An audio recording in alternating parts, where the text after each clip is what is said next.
Welcome to the Mindcraft podcast. My name is Kimberly Quinn, and I am here with the wonderful Rachel D. Simone, and I'm so super stoked. I met Rachel through uh, her partner Faith, who I've known for a very, very long time, decade at least, I would say.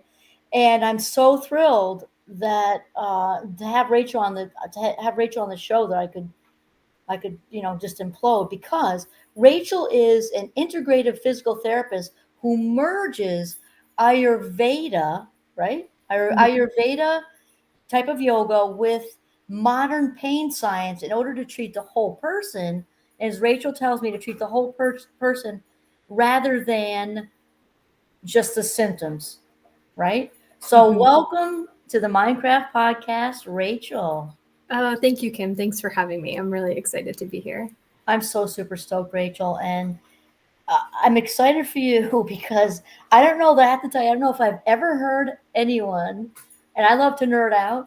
I just heard Rachel say how excited she is to talk about pain in the nervous system. I think that's awesome.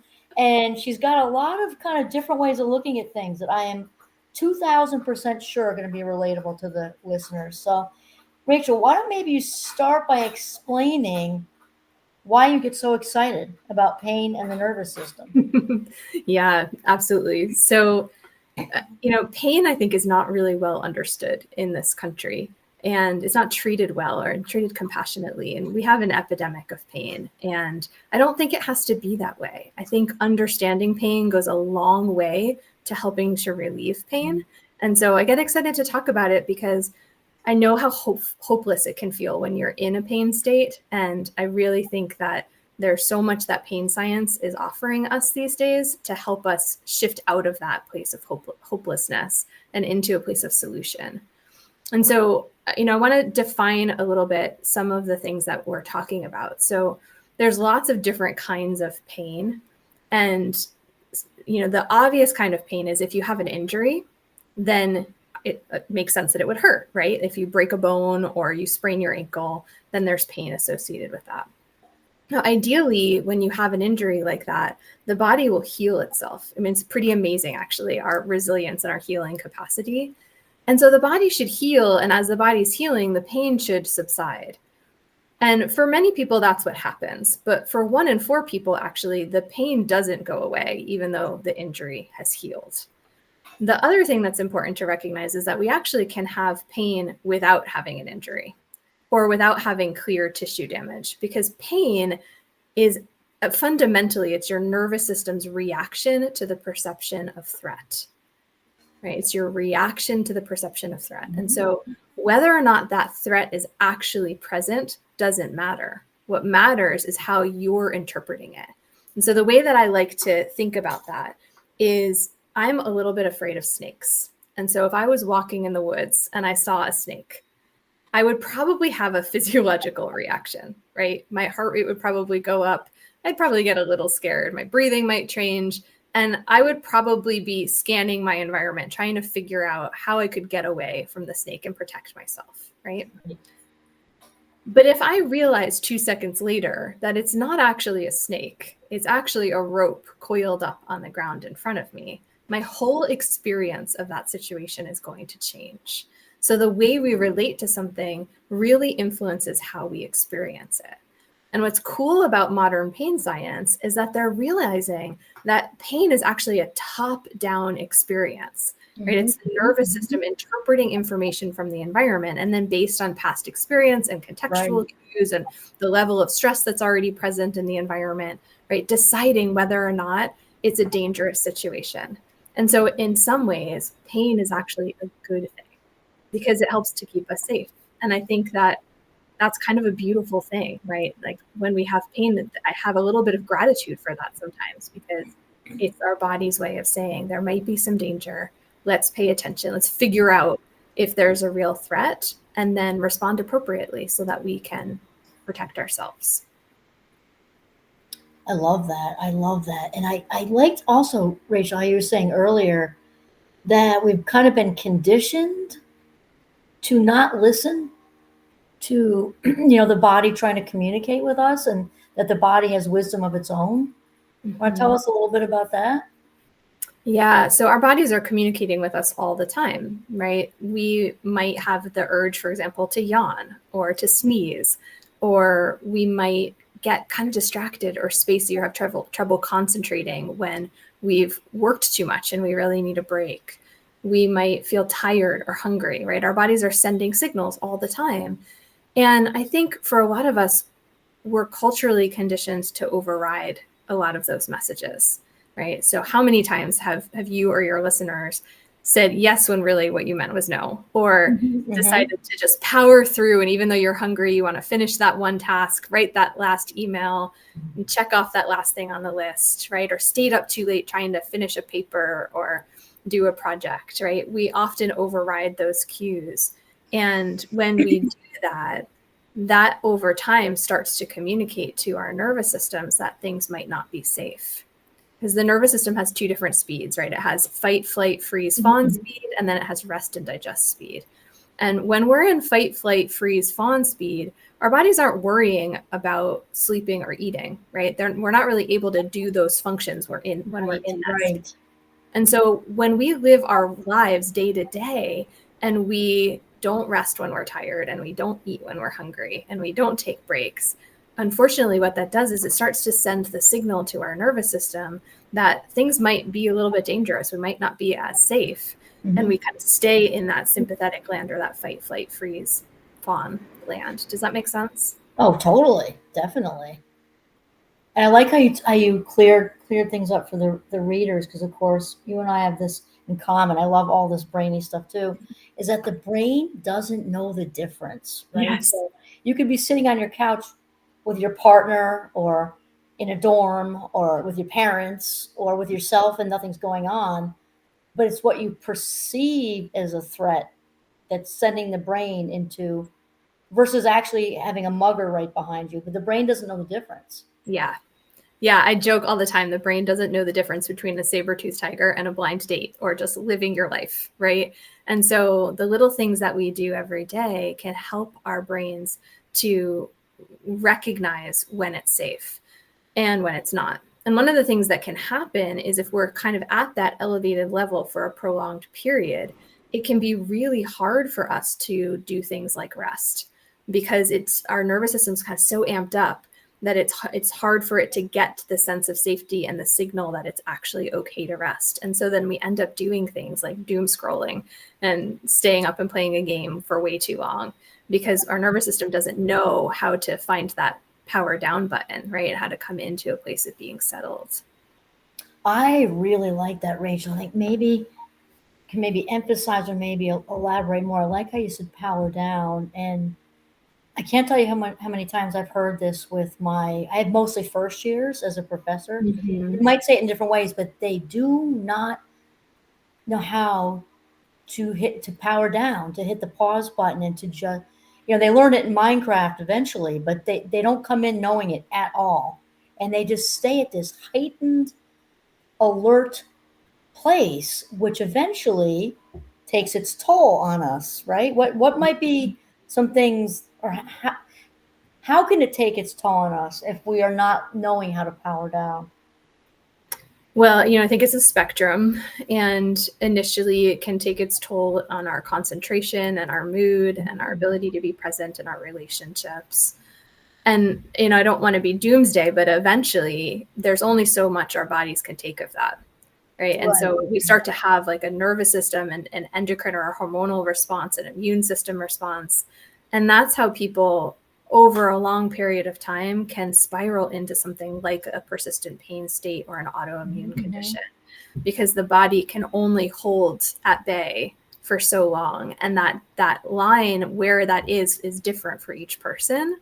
But eventually, right. So some people maybe can tolerate it for a year. Some people can tolerate it for 10. Some people can tolerate it until they hit menopause and their hormones change. And all of a sudden they don't have the protective barrier of estrogen if they're in bodies that produce estrogen primarily.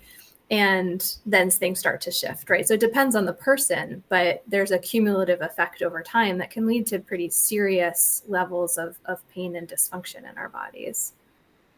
Yeah, and it's amazing because I'm sure you've heard a lot of different webinars and conferences when people are talking with about similar things. They'll say that it sends us into a state of dis-ease, Yeah. dis-ease, right? So Yeah. they're saying fit the physical manifestations and also the mental manifestations. And you were also talking about earlier, Rachel, how you help people find their own homeostasis. Mm-hmm. You want to maybe tell us a little bit about what you do and maybe what it is, explain kind of what you mean, and then how you go about working with it. Yeah, absolutely. And so, I think that we're each born with a particular set of gifts. And when we're really well resourced, those gifts are naturally at the forefront of our lives. And when we're not, when we're in a state of depletion, which could come from any number of things, including just not resting enough and Mm-hmm. not being well nourished or well supported, then it's harder to be in that place of resilience and to have those gifts come forward. And so, one of the things I love to do is help people figure out, who are you when you're rested, when you feel supported, when you have all the resources that you need and you're not struggling, right? What does that look like Mm-hmm. for you? And what are the kinds of things that you need in order to be in that place more of the time, right? Because our lives aren't perfect. The reality is Right, we live, right, right. and there's systemic forces at play that make it hard for us to do that all the time, right? But to the best of our ability with the resources that we have, what are the kinds of things that each of us need in order to feel really well resourced? How much sleep do you need every night in order to feel resourced, right? What kind of nourishment do you need? How many breaks do you need a day? What kind of Mm-hmm. friendships or other kinds of supports do you need? What practices help to fuel you? And again, it's different for everybody. But if we approach it from that place, then it becomes really personalized. It's not a one size fits all kind of medicine, right? And I think that happens a lot in our culture, right? Somebody gives the health benefits of a superfood like ashwagandha, and then everybody should take ashwagandha, right? Or somebody says, this is a really great breathing practice. And it might be, but it's not necessarily a good breathing practice for you in this moment, right? And so I think that personalization or that personalized approach is important. And it all goes back to helping people understand what their bodies need and are communicating and learning how to be responsive and respectful of those cues to really give themselves what they need in order to thrive and not just feel like they're in survival mode. Right. I wonder, Rachel, if you can sort of help the listeners. Okay, so we're we are born into this world all wet and warm, right? With these inherent gifts, then we are very in tune with ourselves as little babies, as far as ouch that hurts, or babies cry when they don't even have language because they're not in homeostasis for whatever reason, and then Mm-hmm. something happens. And so, what do you think are some of the things that get in the way of that sort of natural communication Mm. that we're all born with, right? We say little babies know how to get their needs met, right? And then something sort of happens. And so, what are some of the blockers that prevent adults from listening and hearing, the body's language, what the body is saying, and kind of, listening and kind of acting on it? That is such a good question. And I feel like it's like a can of worms. Yes. Right. And so, I think if we can go really deep underneath the surface of all the possible causal factors, I think some of it is a fundamental fear of not being enough. And that drives this sense of perfectionism and feeding into the cultural norms around productivity and being good and doing all of the time. And again, it becomes this kind of cultural expectation that we override our needs or sacrifice what we need either for the work or for another person or for a perceived level of comfort for a group or an individual. Mm-hmm. And I really think that underneath that is that core wound of just not enoughness, right? And not feeling comfortable being with what is real and true, right? Feeling like we need to project a particular image. And I just think about how different things would be if we were actually allowed ourselves to feel what we were feeling, right? To cry when we're sad and rest when we're tired, and to, you know, really allow ourselves to be real and not feel like we have to project a particular image.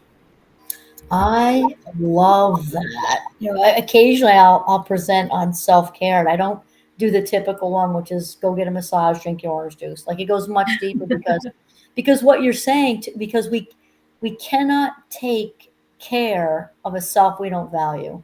Yes. I mean, that's just the systemic root right there. I didn't know what you were going to say to that, actually, but then I was like, go Rachel, because that feeling of original worthiness, we were born with it. It's there. It just, as adults, sometimes we need to do an excavation because Oh. things have happened. It's the authentic self is in there somewhere. She's just waiting to be invited back into the driver's seat, right? You know, stuff happens that kind of clouds our, I think clouds our perception, you know, the society's conditioning and all that sort of thing, like you were saying.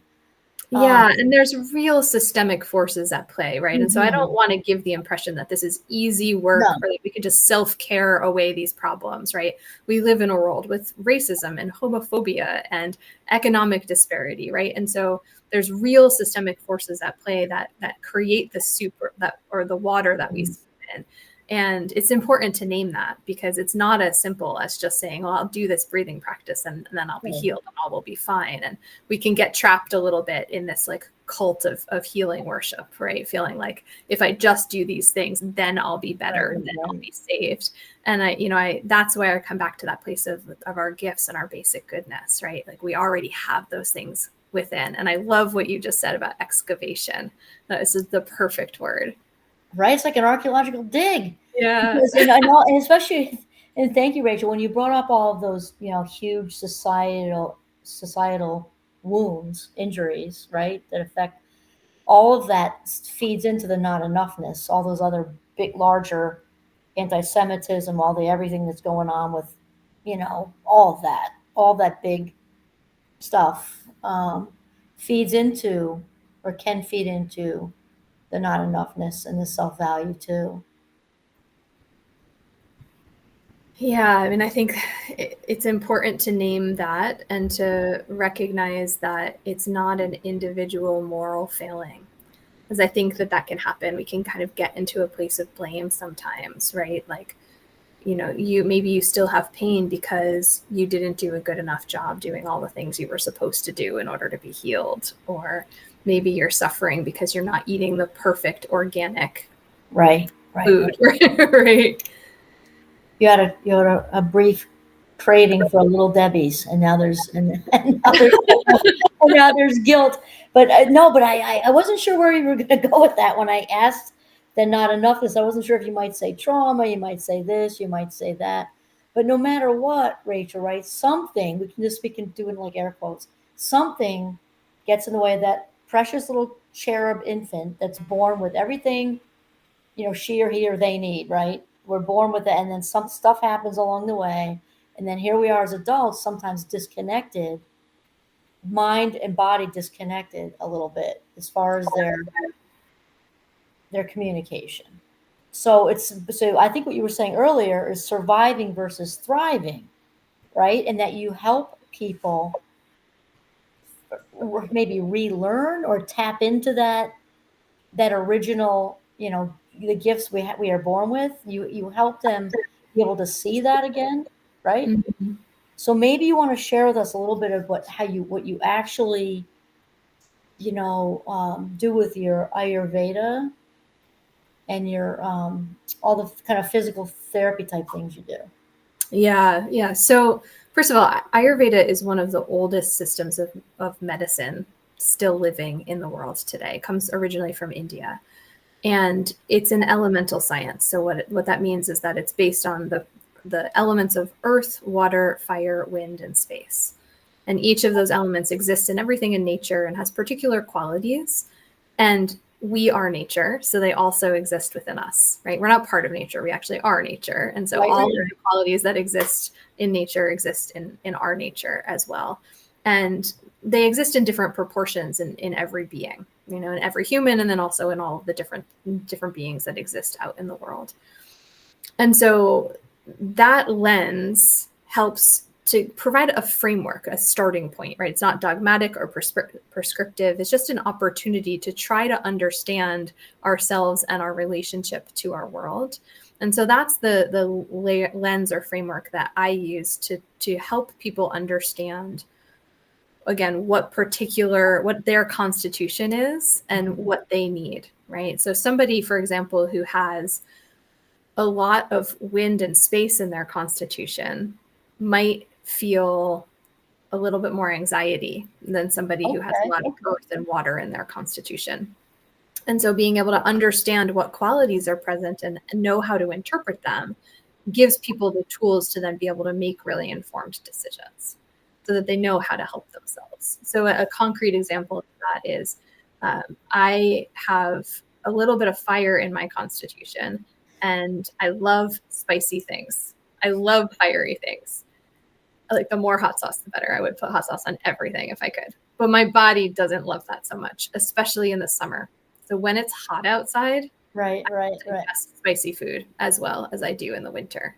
And I didn't recognize those seasonal shifts until I started to look at the big picture and kind of zoom out a little bit and recognize that nature falls in rhythm, right? There's a rhythm to nature. And so there's a rhythm to our lives too. And so the way that the things I choose to eat in the summer are going to be a little different than the things I choose to eat in the winter, not because I'm following any laws or prescriptions or diets, but because I'm listening to how my body's responding and realizing, oh yeah, the spicy food, that's too much heat when it's already hot outside. I benefit from that in the winter, but I don't benefit from that in the summer. So that's just a really small example, but hopefully that communicates a little bit what I mean about understanding your constitution and how your constitution is influenced by your environment.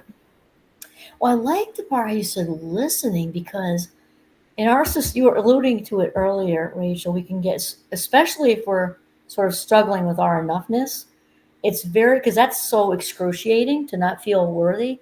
I think it's so easy to unconsciously almost seek out distractions. Absolutely. To pull us away from what we really need to look at, right?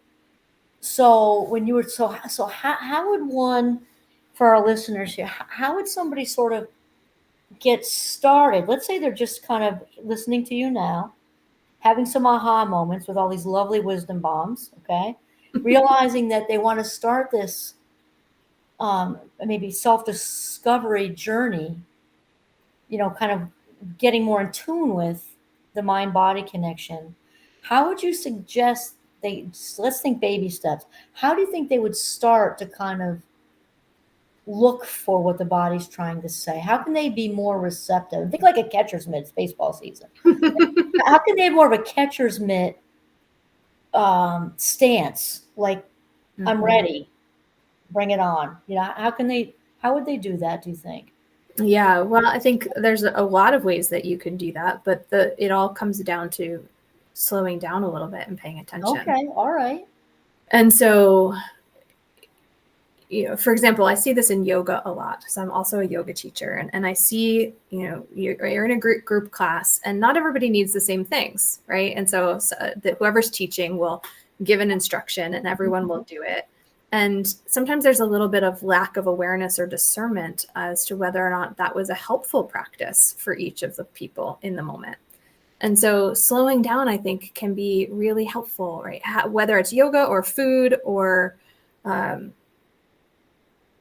when you need to take a break when you're studying, right? Whatever it happens to be, taking a moment to pause and to think, what is it that I really need right now?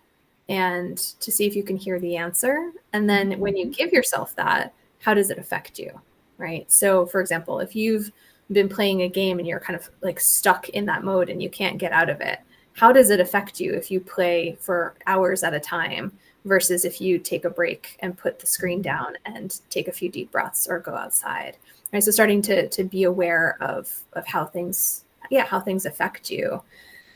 And then the beyond the baby step, I think, is having a practice where you get quiet and you listen, even if it's just for a couple of minutes a day. I think that that's so powerful. Huge. And a big part of the challenge that we all live with is our discomfort with discomfort. And I'm not at all implying that we should do things on purpose to make ourselves uncomfortable, but rather to recognize that we are going to have waves in our lives, right? There are going to be some things that are highs and some things that are lows. And a lot of our challenge individually and culturally is it's so uncomfortable to be in those low points that we look for anything we can to try to distract ourselves from feeling what we feel. And so building up a practice where you take a short amount of time, right? It could be a couple of minutes, it could be 20 minutes, it could be an hour, right? But you can start small, building up a practice where you sit down and you just be with yourself without having to do anything or change anything or fix anything, without having to respond, right? Just practicing being there builds our muscle capacity for being present with things as they arise, so that when there is a challenge, we are better equipped to be able to stay with it, right? And not feel like we have to distract ourselves or dissociate from it or fill that hole with something that maybe isn't as helpful for us. No, I love it. It's like charging your spiritual battery or something. Yeah. I mean, you watch, 3 and 4-year-olds in a sandbox. They're 100% in the moment. Like they don't even need this lesson. So part of me feels like what's happened to us in 2024. That we have to actually work at. Adults have to work at being still and quiet and listening. When something was once natural. And I also liked how you were saying, Rachel, kind of becoming comfortable with the uncomfortable, because especially for those listeners or anywhere along the spectrum of the journey, life is mostly spectrums. I don't think it's ever here or here. Really, there's always a middle, right? It wouldn't matter what it is. Violin, sexuality, it's all a spectrum. Nervous versus anxious. There's all a spectrum with this self discovery journey. That when they do kind of the prompt you sort of gave to us, that if you're in whatever situation where you might be tired or hungry or thirsty, or it's a relationship thing and you're feeling a vibe that's not great, and you're saying to yourself privately, what do I need right now? And if the answer is challenging, like get up and go out the door, or excuse yourself socially to go get a drink when that's maybe just a little socially awkward because you're at a thing, an event or something, and you feel this little tiny bit of discomfort, to acknowledge and have a conversation. Maybe I'm feeling a little uncomfortable because I've got to be assertive in a few moments, but that's okay because I am showing myself love. Right? Yeah, that's such an interesting way to look at it, right? What does self-love look like in this moment? Which would be another, which maybe like that, maybe that's the advanced version, right? Yeah. Because what do I need? And then as you progress to say, loving myself means what in this exact minute? Like whether it's you had a social thing and somebody's in the middle of it, really, like mid-sentence in a conversation, and all of a sudden, I don't know, you just have to get something to drink, whatever. Or it's an awkward relationship thing. To really give yourself the green light with that. You can be polite and excuse yourself, but I think a lot of people don't. They will stand there and suffer in whatever way, listening to somebody ramble. And let's say that they go to the bathroom and they're holding it and holding it and holding it. They're getting just uncomfortable, and this person's not going to shut up. But they stand there. I mean, how many times have we been in situations like that? Yeah. Right. But when in reality, or it's something a bigger deal, like a longer term situation. That was like a moment one, but there's longer term situations of what do I need to do in this situation? Yeah, so it goes back again to listening to your body's wisdom. Right. And it's hard to do that when you have so much information coming at you all the time. And so that kind of goes back to something you said a couple minutes ago around what happens in 2024 that makes it so hard for us to be present. I think it's because we are taking in information through all of our senses all the time. all the time. And it's a lot. All the And time. we have to digest all of that. And that's the thing that I think that we forget or we don't connect the dots on, right? Digestion isn't just our food. Of course, that's important, but we have to digest everything that comes into our bodies, all the sights, all the sounds, all the smells, all the sensations, right? We have to digest all that information. And I think of digestion as a 3-part thing, right? First, there's transformation. Then we integrate the pieces that are usable to us, and then we eliminate or let go of the pieces that aren't. And we can't go through that life cycle, right? We can't digest, integrate, and eliminate if we never have a chance to pause and actually Right. actually go through that process, right? And so, your example of, being in a conversation that's maybe overstimulating and not knowing what to do, it's hard for us to problem solve in that moment when our senses are overwhelmed, and they're chronically overwhelmed, right? It's like Chronically. all the time. There's very little time to shut it down. And so again, that goes back to the radical difference it can make in life to just pause and be quiet for a few moments And unplug the drug, let's say that. yeah, right. Just give ourselves a chance to not have information coming at us every second that we need to process. I'm a big fan. You're preaching to the choir, Rachel, because I'm all about proactive mind health, and I'm in 100% agreement with you. And people, honestly, I think we just don't often value taking care of the mind Yeah. like we do the body. We just, not that we're always taking care of our bodies either, but I think Sure. the mind really takes a back seat off, and we don't. You sort of know when you're having somebody's having a Twinkie that this is probably not a great idea. Yet we'll listen to somebody maybe spewing toxic information somewhere, and that's the mental equivalent of drinking turpentine or something, right? But we'll put up with it maybe because it's socially. Maybe your boss is standing there. Maybe she's the one saying it. Like, who knows? But Right. we'll sort of tolerate what we're allowing in for various, because social courage is hard sometimes, I love that term, especially. social courage. Yeah, and it's especially if there's my younger son talks about that a lot. Social courage, and social courage can get really challenging when there's a power differential. Oh, Actually, absolutely. I just had that happen yesterday, actually, and Hmm. I mean it wasn't on a huge level, but I felt the discord there, Yeah. and it was with all due respect, but it takes a lot, and I think it's much easier to say that a fabulous 59, because that is a process. It can be tougher on the younger years, I think, Hmm. especially when there's a power differential. It's a boss, or it's a professor, or it's your partner's parents, Right. and we sit there and we just get agita, we just get agita over whatever it is. It could be politics they're talking about, or whatever, but I think it feeds into what you're saying, though. In fact, isn't it? I don't, I'm not going to have somebody brilliant must have said this. I just don't remember what it is. But if you ever want to know what's going on with the mind, ask the body. Mm. It's kind of along the lines of what you're saying. So, okay, so I think lastly, Rachel, this is kind of a good kind of organic way we can wind this up here, because I think earlier you used the word resilience several times, and that you said, like, we kind of have this natural, we're naturally inclined to bounce back, like we're inclined to bounce back, and that sort of what you're saying is that our misinterpretations of pain and the body's wisdom is what gets in the way. Correct? Partially correct?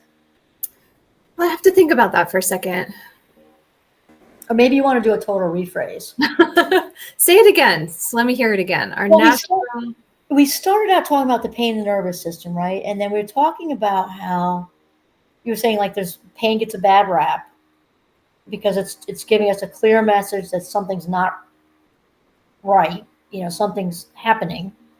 Um, Mhm. and we can misinterpret that, and that we're naturally inclined to having these natural gifts we have, to bouncing back, to having resilience.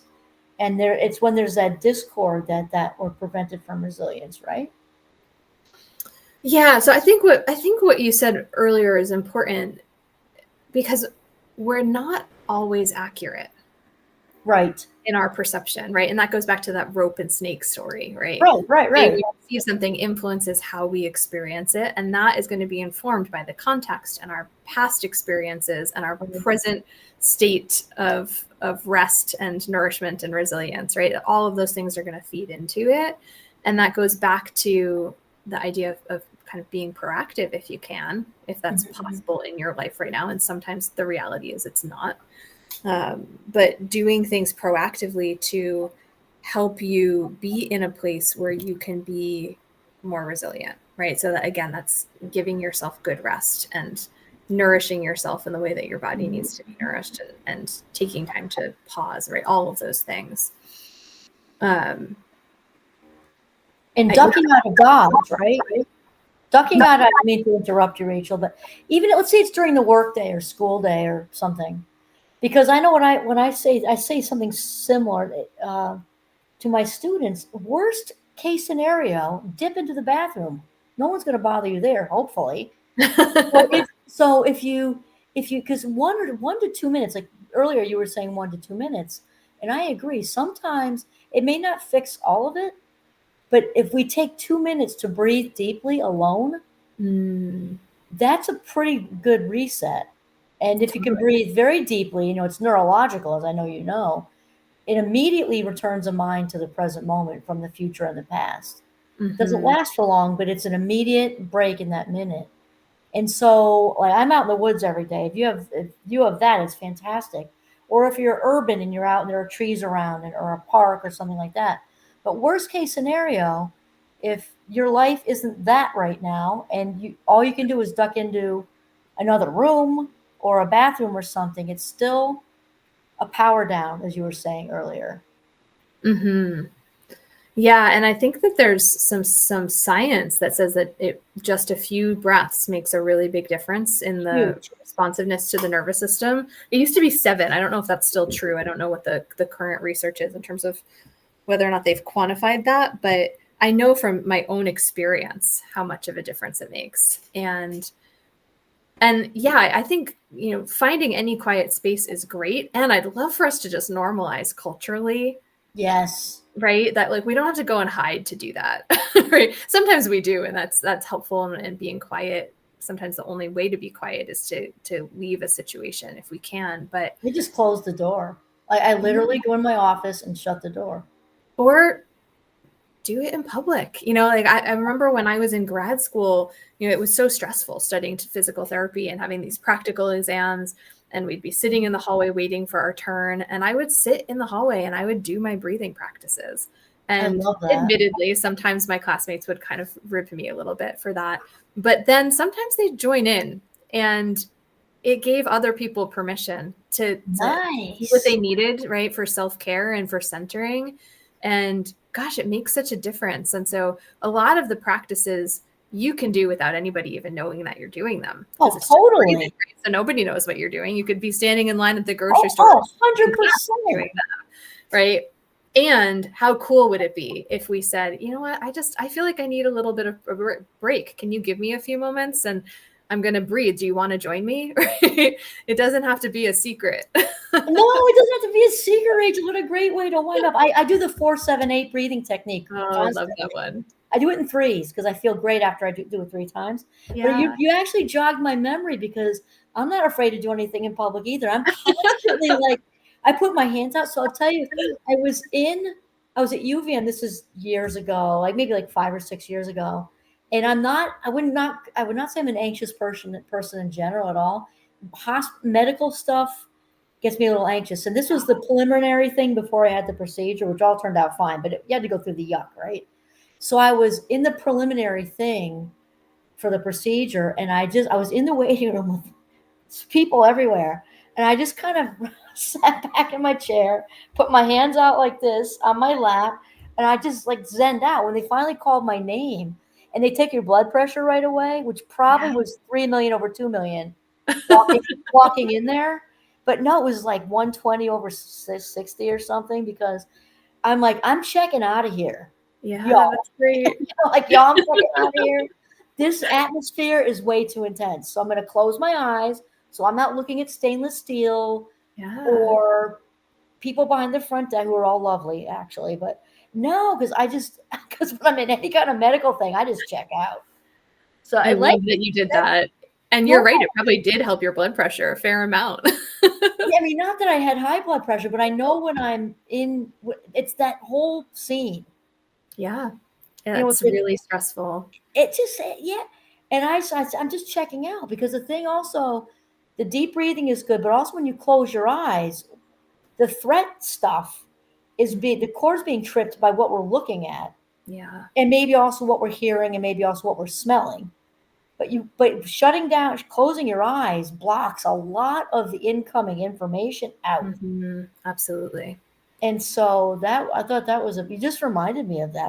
Love I totally zen when I'm in a doctor's office, because I just, That's great. And I hope that someone in that room who was feeling anxious saw you and felt permission to follow your lead, right? To do whatever they needed in order to take care of themselves. You know, the more that we show up in our wholeness, the more space we open for other people to do the same. And so it's really beautiful that you did that. I didn't even think of it till you brought up what you do. That's awesome. So this is a fantastic way to wind up with the amazing Rachel D. Simone, and also uh, later, when Rachel's going to give me her information for being the blurb down below, in case you want to contact Rachel with any kind of questions, or if you want resources or anything like that. And other than that, it should be up in a few weeks. So I will say to Rachel, thank you so much for using your life minutes, your valuable life minutes, in this way to be with us and share this important, important message. Oh, thank you. This was really a joy. Before we close, can we do a quick little breathing practice together just to send people off Totally. with the tool?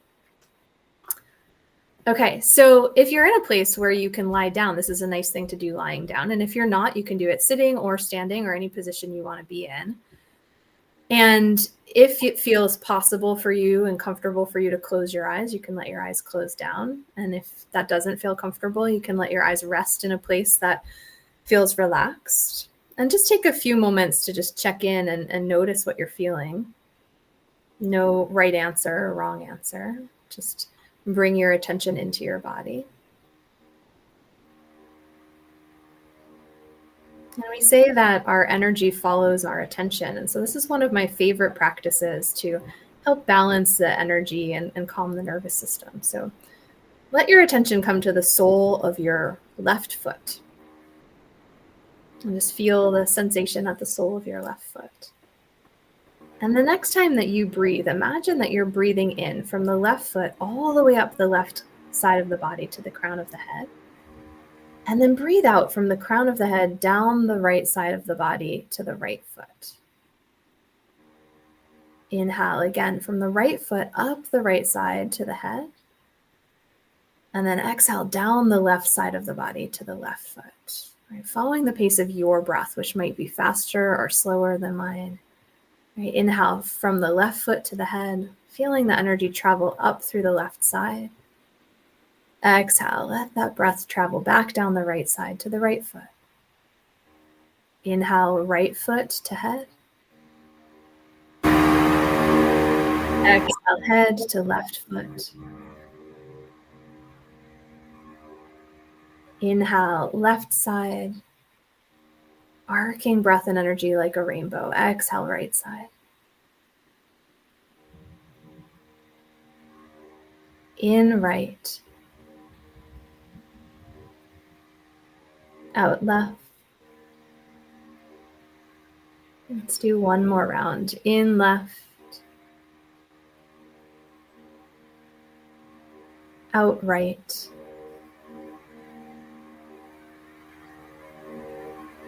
In right. Out left. And let your awareness spread through your whole body. Take a deep breath in. And as you exhale, let it go with a sigh. If it would feel good, do that 1 or 2 more times. Let it come. And let it go. And when you're ready, you can let the mind come back into the room. And just look around your space and reorient yourself to wherever you are.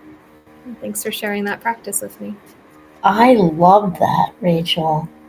I also love how you let us acclimate. I totally got into that. And That's great. you do have to reacclimate when you kind of open your eyes, like, whoa. You do, right? So it can help to look around the room and just notice what you see and get grounded back in the environment. What a great way to wind us up. I think that was fantastic. So remember on that note how important it is to breathe intentionally during the day, to take some minutes out when you're powering down, hitting the pause button, all these nice key buzzwords and phrases we have here.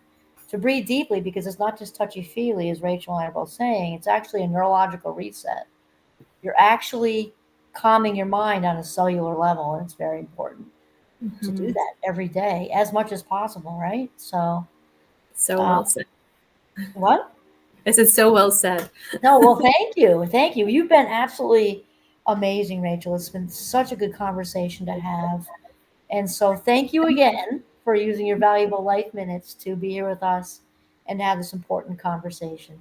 Thank you so much for having me.